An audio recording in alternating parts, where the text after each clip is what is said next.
Cross My Heart Ministry, and welcome to this New Year edition of Martha Monday. We have celebrated Christmas, we've celebrated New Year, we've welcomed 2020, we've launched not just a new year, but a new decade. And that means that it's finally time at the McFarland House to tackle one of the most difficult, daunting, and really one of the saddest jobs of the entire year. And of course, I'm talking about putting Christmas back in the attic.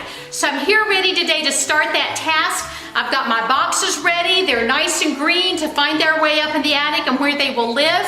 Before I do that though, I'm going to take some time, make some time for a little Christmas decor assessment. Well, I know that on our quest to get everything back to normal, there will be that big temptation to just grab those boxes down, shove all of it in the box as quickly as you can, and then hoist it back up to the attic and get it out of sight and get everything back to normal as quickly as possible. I want to implore you, challenge you, beg you not to do that. Instead, take a little time, make a little time for some Christmas decor assessment. Ask yourself as you look at all that stuff that's sitting out around for Christmas, does it still fit with my decor? Do I still love it? Does it need to be updated or refreshed or replaced? Am I keeping and holding on to it out of guilt or obligation because of where it came from or who gave it to me? Are there pieces that are missing or broken or faded or tired or cracked or just right down old? So as you look at each of those items, step back, give it all a look, give it a good assessment, and then pull off those things that really just need to be given away or thrown away or put somewhere else. Maybe you can sell them on Facebook Marketplace. Maybe you can just donate them to the Salvation Army, whatever. But get yourself a cardboard box. I've got one here already.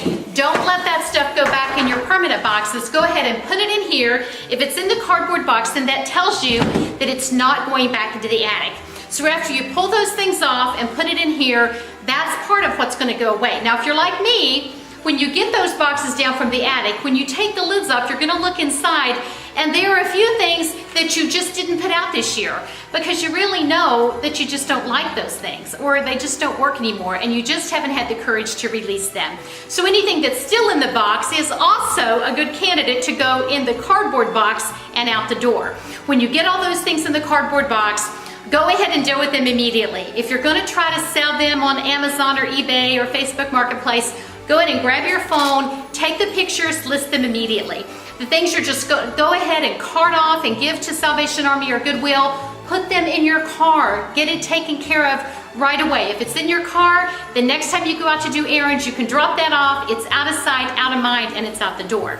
I do advise that you go ahead and make a list, itemized list of the things that are in good working order and estimate what a thrift shop price would be with those and store those with your tax papers to take a tax deduction next year. Now, the things that are left, you're going to have some holes left from the areas that you maybe pulled some things off the shelf. Maybe rearrange, see if things still fit.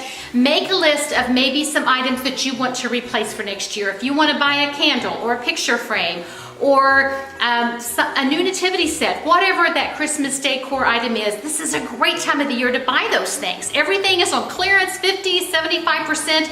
Eventually, it's all going to be 90% off. So make a list of the things that you might want to go ahead and invest in now for next year.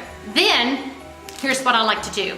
Before I put everything back in the box, I grab my phone, take a picture of where everything is, and then put those all on one page, print them off, and I store those in the top of my box. So next year, when I take the lid off my box, I've got pictures right there of where everything was arranged. I don't have to pull it all off and walk around my house thinking about where should I put this, where did I put this last year, where does it fit? I've just made that decision. There are some women, and I have friends that are way more talented when it comes to decorating than me. They change things out every year. They enjoy doing that. I really just don't. I'm not really that good at it. So I like to just make that decision, have it done, and be done with it. I did a lot of purging on the front end this year because we were in a new house and decorating for the first time. So I scooted some stuff out, but I'm going to have more stuff that I'm going to go ahead and release with this new year. Get my pictures taken, get it all put in the box.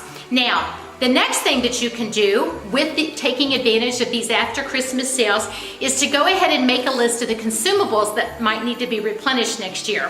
I went ahead down to my basement and did some checking. I've got lots of gift wrap already. In fact, I've got gift wrap that hasn't even been opened. Several rolls of this for me. So I decided I'm going to forego the temptation to buy new Christmas wrap this year, but we always go through a lot of tissue paper. I love tissue paper. I learned this year that in a pinch, it's way faster to just line up several gift bags, put those gifts in there, whip up some tissue paper, and be done with it than it is to wrap up individual gifts. So I've started to do a little bit of that, but tissue paper is always nice to have, and this is a great time of the year to purchase that. The white paper, of course, works all year, but I love to buy it at 50 or 75% off.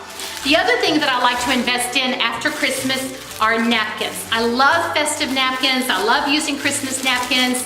And so buying those now, it doesn't bother me one bit to use last year's design in the current year. So in 2020 Christmas at the McFarland family house, we will be using the 2019 design, and I'm totally okay with that.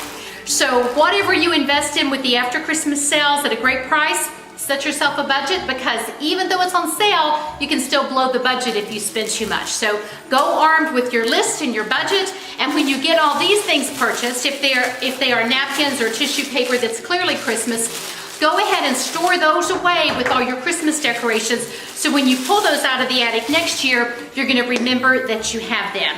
I want to introduce you to a couple of fun downloads that are available at the sister blog I write for, areasonforhomeschool.com. These are available as a free download. If you go over there, I'll put the link below. Yeah, I wrote a blog post with some of the suggestions for them that I've shared in today's video. And so there's a post-holiday checklist there. There's also an after Christmas shopping list. So perhaps this will help you as you wrap up the year, putting Christmas back in the attic and have it all fresh and ready for the new year. So thanks for stopping by Cross My Heart Ministry. Thanks for watching our Martha Monday edition.